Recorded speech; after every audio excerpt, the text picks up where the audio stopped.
vais donc aujourd'hui vous parler de Paru Itataki, une de mes mangaka préférées. Son histoire est classique, à peu près comme toutes les autres.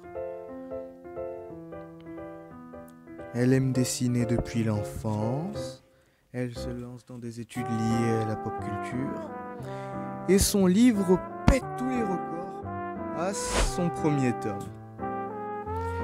Et là, vous vous demandez donc peut-être pourquoi elle a un masque en forme de tête de poulet. Eh bien, c'est une technique pour cacher son identité avec panache, conseillée par son directeur artistique. Après, j'aime tous les types de masques, alors chacun son kiff, chacun son délire après tout. Vie heureuse, vie cachée, chacun ses péchés. Et c'est pas une vanne qui coulole juste pour la blague. Enfin si, j'avoue, c'est complètement ça. Mais ça n'enlève rien au fait qu'elle a du talent, cette petite madame. Vous en voulez la preuve ? Dès qu'elle termine ses études de cinéma, elle publie son premier projet, Beastar. Et là, c'est le moment où tout explose. À peine a-t-elle publié son premier roman qu'elle se fait tout de suite repérer par une maison d'édition. Et pas n'importe laquelle. Akita Shoten. C'est nul, me direz-vous. Elle ne se fera jamais repérer. Vous avez raison. Ils ont juste créé des petits trucs du genre Bakish, Shinryuku, Les Chevaliers d'Or, Magical Girl, Beastar, Kid Joker ou le de Albator. 20 trop redondantes, blagues annulées. Sont tout d'abord par l'histoire en elle-même. Loin d'être comme les autres mangas, commençant par un monde coloré, fluo, rempli de fantaisie, ici la vision est un peu différente parce que l'histoire commence directement par un meurtre.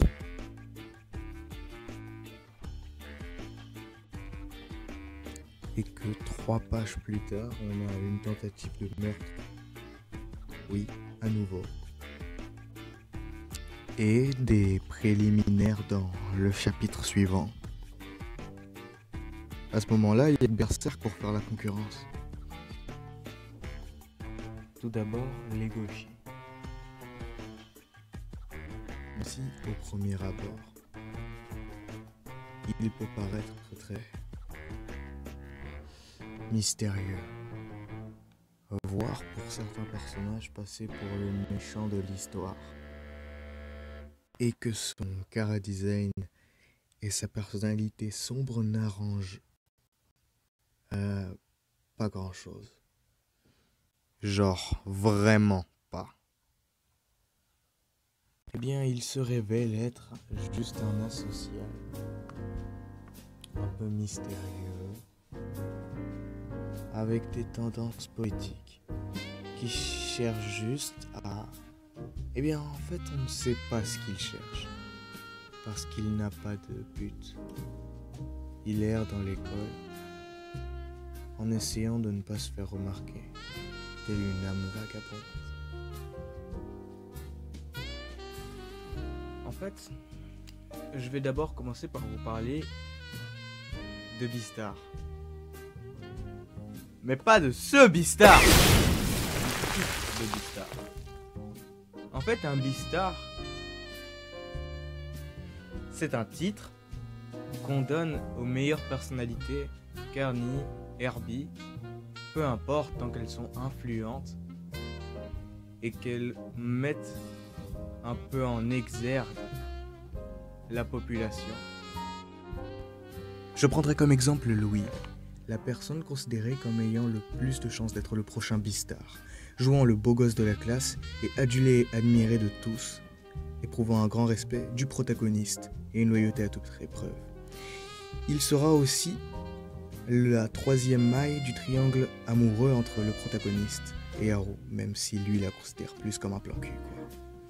Et surtout, je vous l'ai sûrement dit précédemment, mais Legoshi est un carnivore.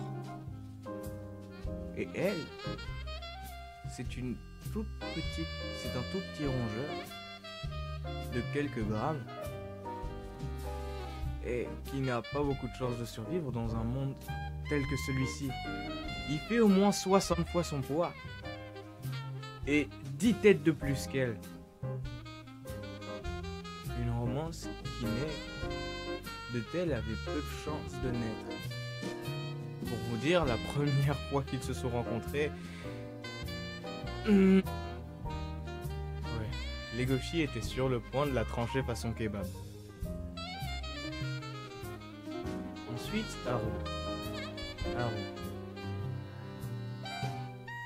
En oubliant le fait qu'elle est trop choupie et super kawaii. Ma waifu. Patou! Un loup de 300 kilos et plus de 2 mètres. Mais tu te tais. Chacun ses fantasmes. Vie heureux, vie cachée. Chacun ses péchés.